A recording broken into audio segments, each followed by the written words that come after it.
Mga kasayan, magte-test ride tayo ng Macho 175. Walang lobat pero may voltage drop. So, bakit kaya? Yung papaliwanag ko sa inyo, kasayan ha.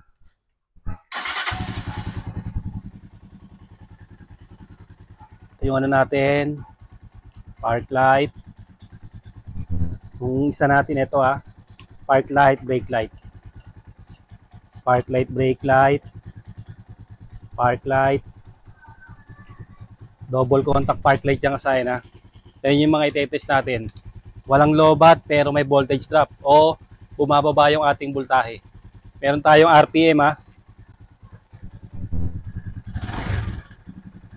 Meron tayong RPM tsaka digital speedometer. Saka digital speedometer ito. Pakita mo yung ating digital tsaka yung voltmeter. Ito yung tamang voltmeter ha. Tama reading nito kasi tinest ko to sa sa multimeter. Ito minus to. Ito yung tama 14.8. Double contact yung kasayan. Ito yung ano natin oh. Ipapakita ko rin sa inyo yung yung ilaw ng dito. Ang ilaw nito ay Killer MDL para makita nyo rin kung maliwanag siya o hindi. Killer MDL na nakabukas yan ha. Tapos ito yung ating mini driving light. Yan siya kasayan ha. Yan yung mini driving light natin ha. Walang lobat pero may voltage drop. Tetest natin to para kung maliwanagan kayo, pwede yung gamitin sa Macho 175 nyo at sa mga T90 na T90 na headlight. Okay, tara.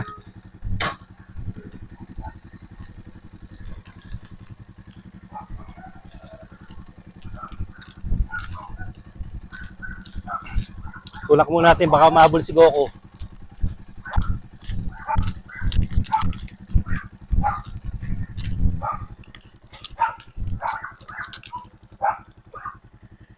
Okay, sana ito yung natin ha, Killer MDL to ha.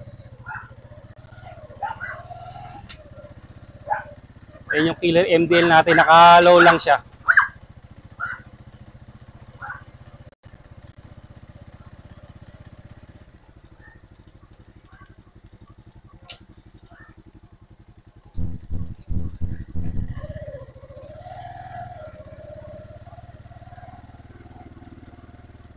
Siya kasayan ha.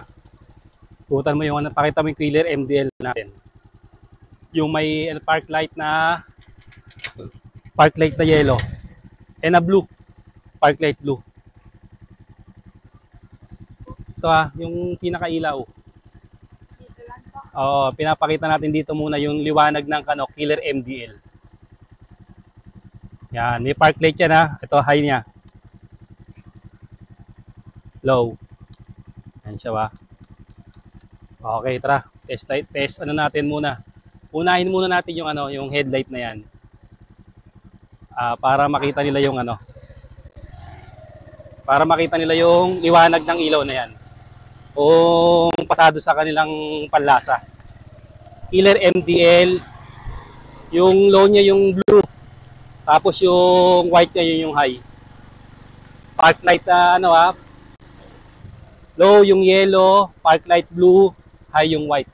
O, dito tayo. Yan yung reading natin kasayan ha. Ito yung kuhanan mo, ito yung tamang reading natin eh. 15 volts. Ito to.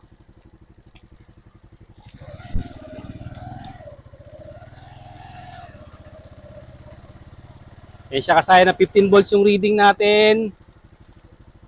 Wala pa dyan yung MPL ha. May mga voltmeter na na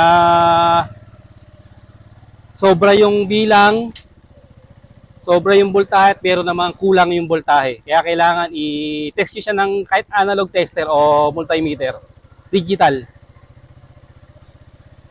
Ito yung low natin ito yung high. Medyo maliwanag pa rito eh.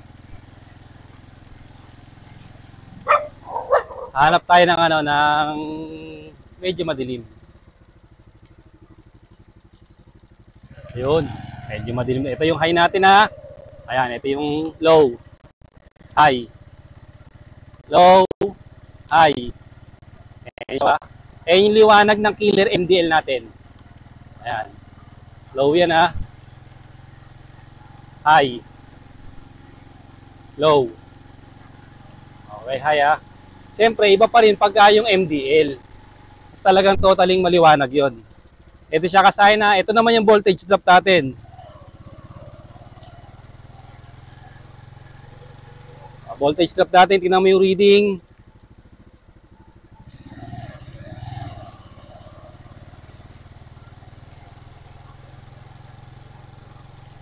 Low natin.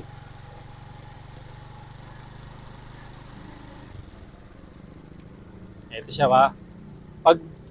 Pagka tumatakbo tayo, hindi mahalata tayo ating voltage drop ha. Ayan siya. Tignan nyo kasaya na. Brake tayo. Ayan. Pansinin nyo ha. Saan ka ba nakatutok dito? Sabi 28 degree. Ito ha. Brake. 14.3. Ayan siya ba?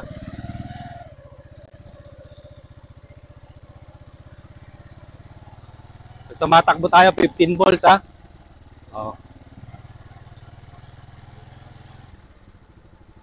15 volts tayo. Ibig sabihin walang kalobat-lobat. Naka-double contact tayo. Hazard tayo. Pag tayo nag-hazard 14.9. 28 degree ha. Yung ano natin. Ayan siya. 14.9. Ito yung MDL natin. Buksan natin MDL. Nasa yung MDL natin na kaibahan ng MDL. Ulisin natin yung hazard. Balik tayo sa double contact.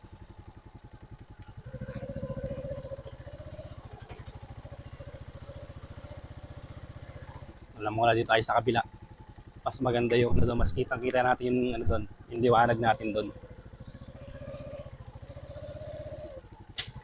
Yan siya kasayan yung ano natin ha. Yung mini driving light. Naka-low tayo dyan ha. Ito yung high natin oh. Low.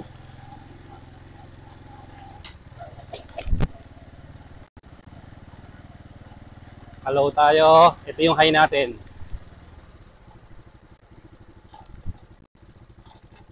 Double contact signal light natin ha. Yan. Naka-high tayo rito. 15 point ano na tayo ha. 15.2 na yung ano na reading natin.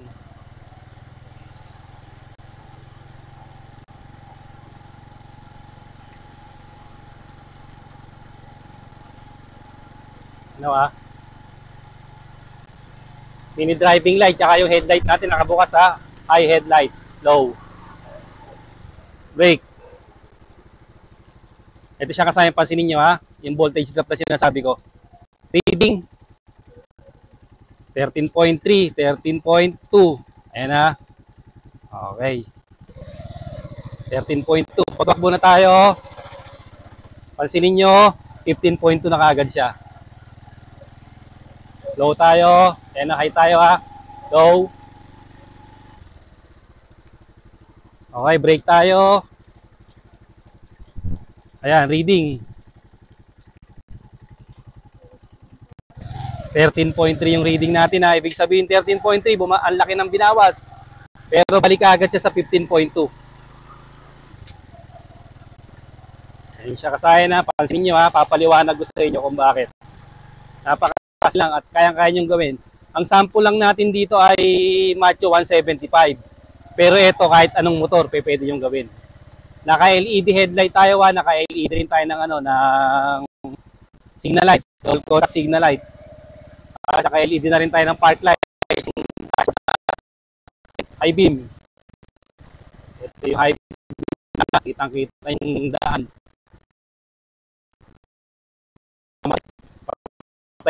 Yung headlight natin, ayan siya oh. Kahit walang headlight, matigas na matigas si mini driving light. Eh, naka-high beam tayo dyan. Ayan siya ba? Pansinin nyo ha. O, bukas natin ulit, tapos bukas ulit yung ano natin. Ayan ha, liliko tayo rito. Tapos magbe-break tayo. O ayan, tingnan nyo yung reading. Ilan na? Ayan.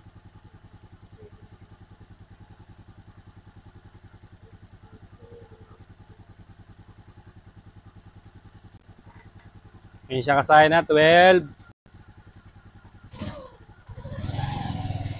Pag tumakbo na, pansinin nyo, pag tumakbo na kagad, 15.1. Oh. Bukas yung headlight. Oh. Bukas yung headlight. Bukas yung MDL. 15 volts. 15.2 ha. Tingnan yung reading natin, 15.2. 15.3. Ayan siya ha. Oh. Pag nagpreno tayo, bigla siyang babaksak. Pansinin nyo.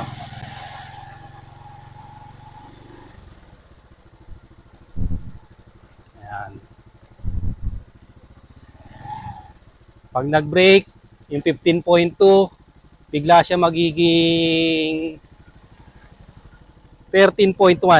Yan. Ang laki ng voltage drop.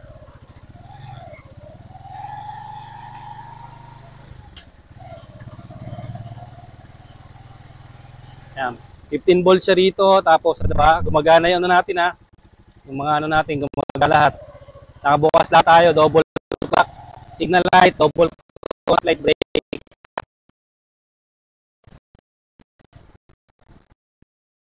Unahan.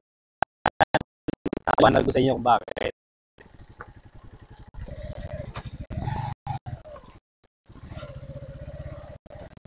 I-beam.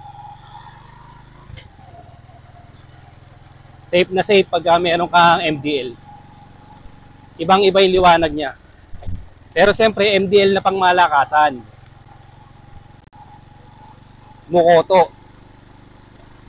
4 wires to ha. Di ba pala natin natitesting ating busina.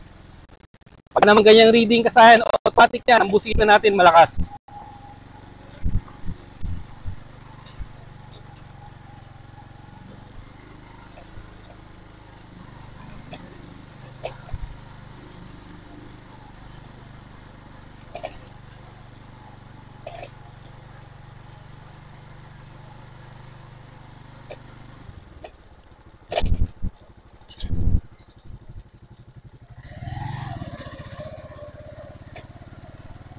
Or 15.2 tayo. Sound check. Busina. Sound check lang. Gabinaw eh. Baka tayo mabatas. Konti lang. Yan na.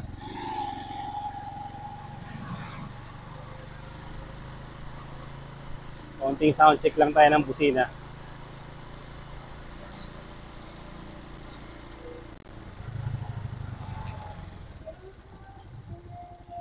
Ay, may sounds yan. Dito tayo. Tayo sa walang sounds.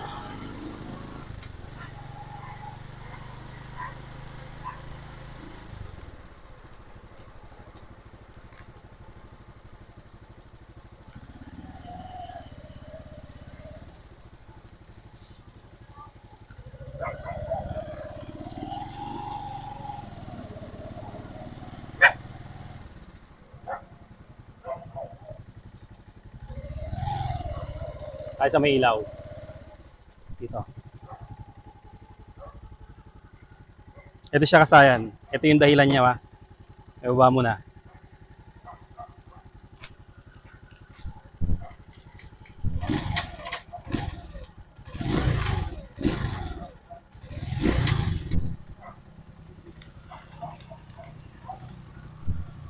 Ito yung reading. Tingnan, pakita mo yung reading natin.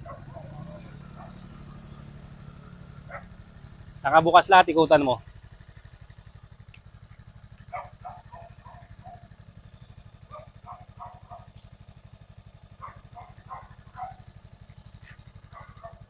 Yan. Ato, ituan mo rito. Kita na yung harap natin. Yan. Okay, dito. Ito kasi na, ito lang yung sikreto nyo. Napakasimple lang ang gagawin nyo. Tignan mo kung kita to. Tatagos. Ayan, ito yung kasaya, no? Ibig sabihin, kaya tayo nagbo-voltage drop. Brake tayo, naka-preno. Ayan. 13.4, 13, ano, ayan, 13.4 at 13.3. Ito yun. Ayan, kasaya na. Pag nag-brake tayo. Kasi naka-valve pa to. Kaya ang dapat na gawin nyo rito, palitan nyo ng LED. Para pag nag-brake kayo, hindi siya magbo-voltage drop na katulad niyan pag nagbe-brake. Pansinin nyo, ayan. 13.3. Ito lang kasayan yun. Kaya nag-voltage drop. Palitan nyo lang ng LED yung taillight nyo para mawalan siya ng voltage drop. Tingnan nyo, napakaganda ng reading. Nakabukas lahat yan. Brass eye. Ibig sabihin kasayan, ano lang siya, magpapalit lang kayo ng LED taillight para mawala na yung voltage drop na yun. Kasi humihigop yung stock valve natin. Ayun ang reading niya kasayan, 15.2. Hanggang dito na lang mga kasayan. Salamat sa panonood.